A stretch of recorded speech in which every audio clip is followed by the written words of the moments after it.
Check it out.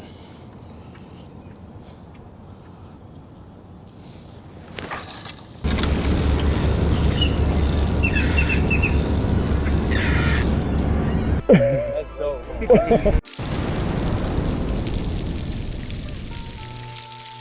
All right, guys, here it is. This is the Okuma Flite Surf 12,000 surf casting reel. You can cast long and hard with this reel here.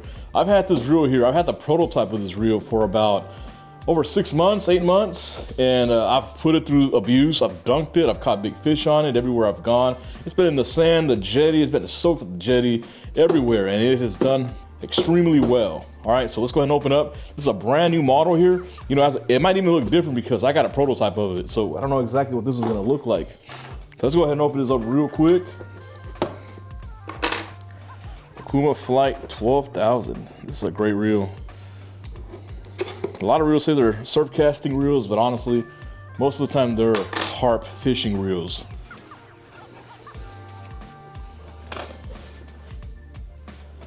Check it out, the box. Look at that, everything's wrapped up nicely in here. Let's go ahead and pull out the handle.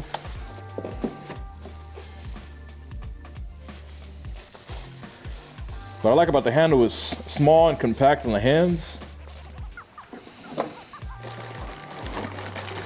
Go ahead and pull out the reel.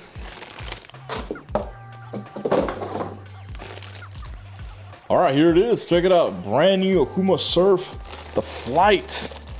It looks exactly like the one that I have actually, but a much better condition. Look at the long spool here, and this is one of my favorite parts about this reel is how long this spool is. This here is gonna achieve greater distance when you're casting. It also has a super slow oscillation, which lays your line really smooth. This here has a whopping 40 pounds of drag, but of course you're not gonna do that. Most people cannot withhold 40 pounds of drag. The max I've seen people hold is like 25 pounds of drag. But check it out, y'all. Beautiful reel. Look at that, nice and shiny, nice color. The drag adjustment feels really nice. Nice clicker too. Got your drag washers out in there. There's your clicker in there. Nice light spool too. Sounds good. And here's a line guard here so the line doesn't get wrapped around the spool when you're reeling in. So this has a Flite drive system to increase gear stability and smoothness. This can hold a lot of line also. I mean, look how thick the spool is and look how deep it is too. Most people are gonna spool this with 50-pound braid. I'm gonna put 17-pound mono on here. Noticed that mono tends to seem to cast better than braid. I feel like mono likes to come off the spool while braid likes to stay on the spool. Check it out. I'm gonna put this on a Okuma Solaris, the 12-foot. That's gonna be perfect, you know, and actually has the matching colors too. This reel is pretty light for its size also. This is a lightweight corrosion-resistant carbon body, which makes it lightweight. It's pretty light, it feels pretty good. I mean, for a heavy-duty reel, man, the weight is pretty good on this. The gear is 4.3-1, which is gonna have a lot of cranking power, and you can reel in around 40 inches of line retrieval per reel. And again, it weighs 18.3 ounces, and you're gonna get this for 200 bucks. And I think for the price and what its features, it's great, because there's a lot of long cast reels out there that are not built like this reel here. This is a tank. One of my favorite things about the Okuma Surf Flite 12,000 is that one of the problems with a lot of the long cast spools, they have a really long spool.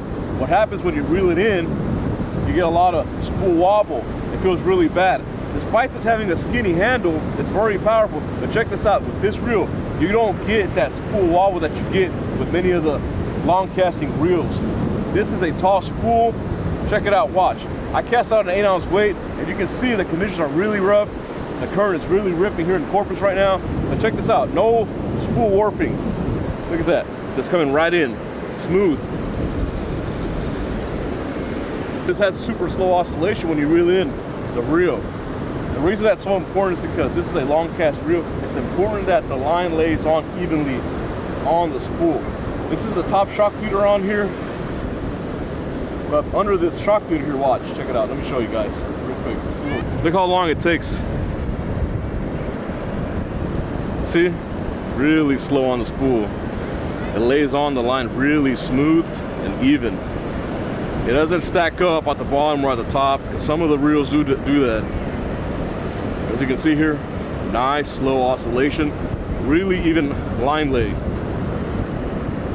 One of my other favorite features about the Flite is that we do a lot of surf fishing here in Texas. Anywhere you're on, we like to cast on our baits, put our rods back in the rod holder, and once we hit a fish bite, we'll start pulling drag. It has a nice clicker, but my favorite thing about this is that right now we only have the spool tension very loose, but with just a little bit tension, just like that. Check this out. Look how much drag it is already. A lot already. So just as soon as your fish is running, boom, you set the hook, it's on. In regards to casting, this is where the reel excels, of course. I have my Flite spool with 17-pound mono, which is more than enough to land any big game from shore, especially with this line capacity of this reel. Many people will probably spool it with 50-pound braid, but this reel can easily hold over 700 yards of it. The elongated spool in combination with the super slow oscillation line lay allowed this reel to cast very smooth and far. I will say that this reel paired with the right rod will easily outcast many spinning reel setups. This is the most important part and where it really shines. I've been able to land multiple fish over 30 pounds with this reel. The gear ratio of 4.3 to 1 gives this reel so much cranking power. Despite having a smaller handle and a knob, it feels very strong and sturdy when reeling in big fish. Again, like I mentioned earlier, the spool on this reel does not wobble when reeling in heavy fish, especially in currents. I have fished with many different long cast reels and most of them will wobble, which is really annoying. You know, it gives you a false sense of insecurity when you're fishing with a reel like that because you feel like it's gonna break. The drag clicker sounds great when pulling in the drag. Yep. Although I wish it was as loud as the Okuma Surf 8K, that click is really loud.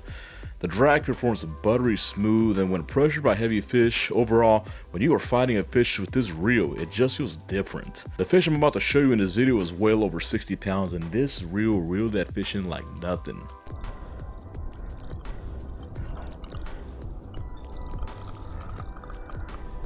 This one's definitely bigger, it feels like. Oh, what are you? Can we get on that side? Yeah, let me see. I'll bring it this way. Nah, actually, you know what?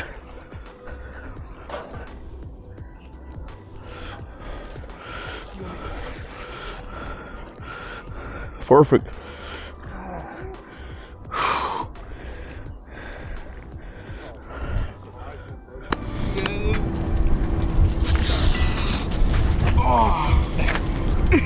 I think it's massive. Oh, one of those big Sabine drums right here. Yeah. Oh, I can feel the drumming on me. Hear it. That's dope. Oh, check it out, guys. Huge drum. Oh, I can barely get this. I'm squatting. Oh, this is like. It's like no. That's a heavy boy. Huge drum right here. Look how big it is. Just like the last time I was here. Final thoughts. Overall, I really like this reel. I've been using mine for over 6 months. I've landed 30 big fish on it, bull reds, drum. I wanted to really catch like a 100-pound shark on it to see what it would feel like, but unfortunately, that hasn't been the case. I haven't been able to hook a shark on the Flites, but from the experience that I've had with this reel, it's great. I love it. I like that it doesn't wobble when you reel in, like I mentioned earlier. That is a huge problem on a lot of long casting reels. They wobble. A lot of them are marketed as surf reels when in reality they are carp fishing reels. They're not surf reels. They're not that strong. But the Flite here, super strong. It feels great. It can reel in fish like nothing. It definitely gives you that added distance when you're surf fishing on your cast. Although I wish the clicker was a little louder, you can still hear it. It doesn't affect the performance of the reel at all. Overall, I love this reel, and I think for $200, this is a great reel that you should add to your arsenal.